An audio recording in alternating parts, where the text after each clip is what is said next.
สบายดีป้าลุงพอสอนหมดคือเก่าไปลุงไงเมื่อนี้ออกมาหน้าออกมานั่นแหละมีผุยโมคือเก่าไปลุงจากว่านี้น้องมาลงบ้านเนาะก็เลยบ่แล้วเดือครึ่งหนึ่งพอแหละไม่ถ้าเอาเพิ่นไว้ให้ป้านหน้ามาสั่นหน้านี่ป้านไว้เอาไว้หดหมูแล้วไล่ลงเพาะใส่เนาะให้ป้านแล้วขึ้นมาตักเอาไปหดหมูคนเดียวไปลุงมันจะบ่ได้ลงหวยไก่ป่านมันมองนี่แล้วมันป่านสิอยู่บนเนาะพอเดือดมูป่านไว้เพิ่นเนาะลูกก็บ่มีก็บ่มีมันยังไก่เวลาหดมูนะไปลุงถ้าเฮาลงไปเอาหวยดิมันก็สิไก่หักน้ำในหวยก็บ่ไก่ไปได้แต่มันเป็นเนินแล้วมันเมื่อยนี่ปุ๋ยแล้วสิ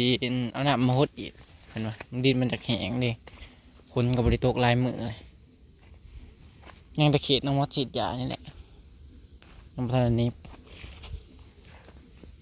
นี่เอาอันพุ้ยจะใส่กระตุกเอามันยังง่ายเห็ดคือคอยเห็ดว่านนี่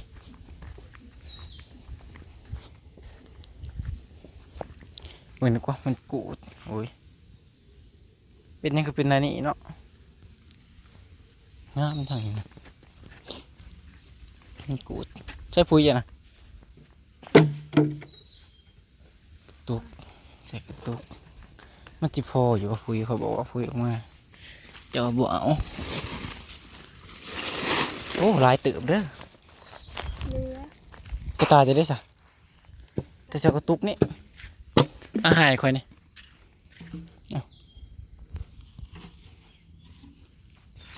ไม่ใส่กระตุกนี่สิง่ายกว่ากันเนาะไม่เสียบแล้วกันถอกลงเอาให้เละมือนี่เละแล้วก็ภาพคุดจิโร่บ่นี่คุดจิโร่คุดมันมาให้เมนูมาเห็ดหวานชูกินแดดเป็นแดดอะไรปลงไอ้มือนี่หมวกก็บ่มีใส่เขาเห็ดหอดเครื่องนี้แล้วปลงหมวกนี้เดี๋ยวทางนี้ก็บ่ลายไปได้เนาะฮะใครสิถือได้หดน้ำเนาะเจ้าบ่ถือกระถางลงมาสิหดอยู่บ่คนหดได้จริงจังหดนี่เขาหดนี่เพื่อสิเบิดขู่หนึ่งเขาหนักกันนักเอาใส่เต็มแล้วใส่เต็ม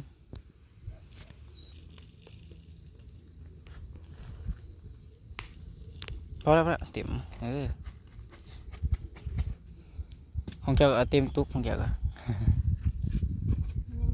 คุย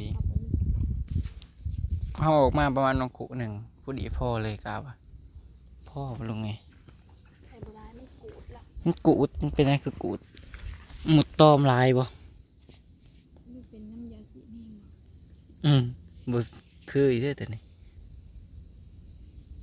บางสีบ่ได้น้องมันก็แก้ทางน้ำหดเลยสีลายบ่อยสีลายเบิ่งลุงจะเห็นแล้วสีบ่ได้ลายด่ะ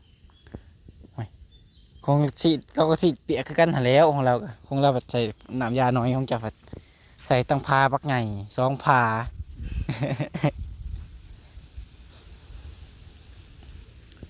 บ่มันชุกแล้วบ่อันมันเผาจ้ะเดี๋ยวตัวปลูกไว้นะเดือน2เดือน3ยังมากุนกินเดือน2ขอไปยังไงมันก้นขอไปยังก้นมันพอไว้ในมันหล่นให้มันเป็นลายลงมาคนกินจากหัวเบิ่งหนึ่งมันหัวหนึ่งขึ้นบอกกระทังเด้อขอชินิบถาบุ้มกระทางบ่มีบ่ถาเอาข้องอันมาทำย่างเกี่ยวกระทังอะไรสิมาหาบน้ำฮดตัวที่เฮามีพุยวานเนี่ยยันมันบ่เปื่อยยันพุยบ่เปื่อยก็เลยสิฮดน้ำแทนป้าบ่เป็นเบิดนี่เบิดซัวเนี่ยบ่เป็นหาบ2 หาบกลัวอีกบ่จักเงาพุ่นเลยมื้อนี่นะเป็น10พุ่นเลย10 หาบพุ่นเลยจะรอดใส่มันน้อยใช่แต่ว่าไม่ต้องใส่ลายบ้านิบมันนิบมาเบิ่งด้วยฮะเอาใหม่เนี่ยเอาใหม่ของข่อยมันจังสันโอ้มันง่ายก็แล้วมือโพ่งวานนี่เอาของข่อยนะเอาตุกข่อยจะซักเลิกปะนั่นบ่มันสิใช้ปุ๋ยเด็ดตัวนั้นกันนี่ซักตัวนี้ซัก2 หม้อเดียวของข่อยนี่ปุ๋ยนะ ซักยังไงของเจ้าซักจังสิจากสองขาว่าสลายไปไหนบ่หมดแล้วคันให้น้องทุบนี่ของน้องวัดละถุม เจ้าที่เขียวน่ะหมด บ่เด้ถุมรถมันเกิดกับบริโภคแต่ประมาณนี้พี่น้องเพื่อนว่าซักคุยบักโมซักคุยบักโมเรื่องเขาจะเอาใหม่จิ้มให้ใช่เลยเห็นแบบนี้ก็ไว้อยู่พี่น้องแบบนี้แบบผู้หนึ่งอันซักแล้วผู้หนึ่งอันยังก็ผู้หนึ่งซักแล้วผู้หนึ่งอันใส่พุ้ยกำลังอะนะแบบนี้นี่ ซักให้ผมจะพูดมา จะใส่พุ้ยคอยจีซักนี่ง่ายๆไปลงไงหักต่างแต่อยู่ได้อยู่บ่ได้น้ำเด็ดนี่แหละประมาณนี้ซัก2 ขางผมไม่เท่ากันบอกว่าซัก3 ขางเพื่อนว่าขางนี่เพื่อนว่า3 ขางเอาเสร็จของ2 ขางเอาคู่ใหญ่อันนี้เบามันใหญ่นี่คักอย่างหนึงมันบดเตือนกับพวกอันน้ำคลองน้ำไหลเด้นี่2 ขาง ทั้งบ้านน่ะงามๆทั้งบ้านบ่ น้ำมันบ่อนะเพราะเขาเจ้ากระปลูกโม่บ่ อ้าวจะบ่เห็นสีแท่งตาสิโมขายหนึงบางทีเฮาไปเฮ็ดชาติมาดิ เขาเจ้ากระปลูกโม่คือกัน งาม ง่ามันได้ทางนั้น ๆ น่ะ สิได้งาม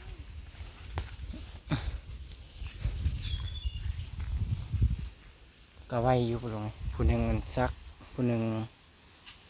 ก็ผู้หนึ่งซักผู้หนึ่งใส่ปุ๋ยถือว่าไว้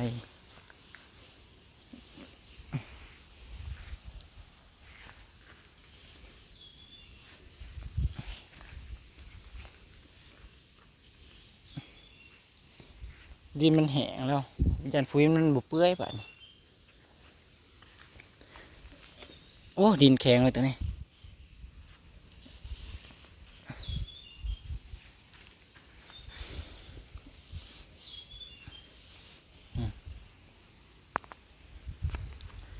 ประมาณนี้ก็บ่ถือว่ายากลุงไงพังเบิ่งแมลงเพื่อ ขั้นตั้งใจเฮ็ดกะ เบิ่ง เช้าหัดทอดเล่นกันแล้วมื้อนี้ เมื่อวานนี่ก็เอาวาเละทำเมื่อบ้านวานนี่คงเรือบนลายมันเนาะเนื้อแต่นี้ลงไปเด้แดดเป็นแดดเลยปะลุงไงไก่สิแล้วเลย2-3 คู่สันปะลุงให้เฮานั่นซักคุมน้องคุณเป็นคนใส่ปุ๋ยเคยคู่น้อยอยู่บ่พอดีบ่ใส่ปุ๋ยเข้าจะบริทมมันปะลุงไง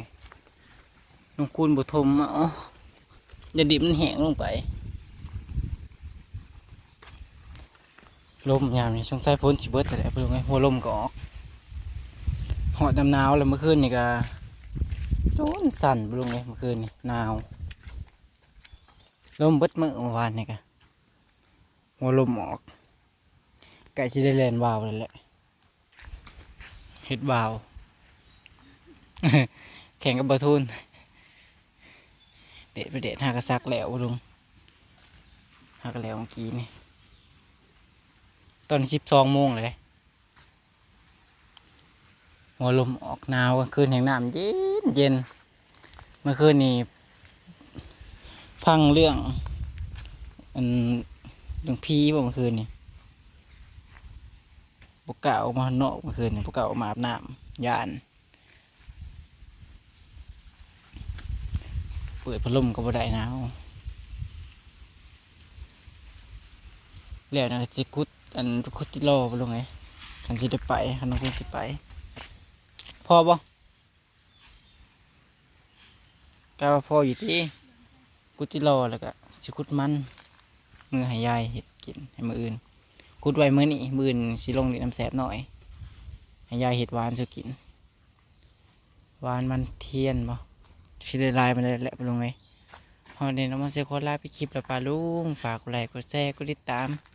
ส่องน้องมอสเตนเดอร์ปลาลุงแต่ว่าคลิปหนาปลาลุงสบายดี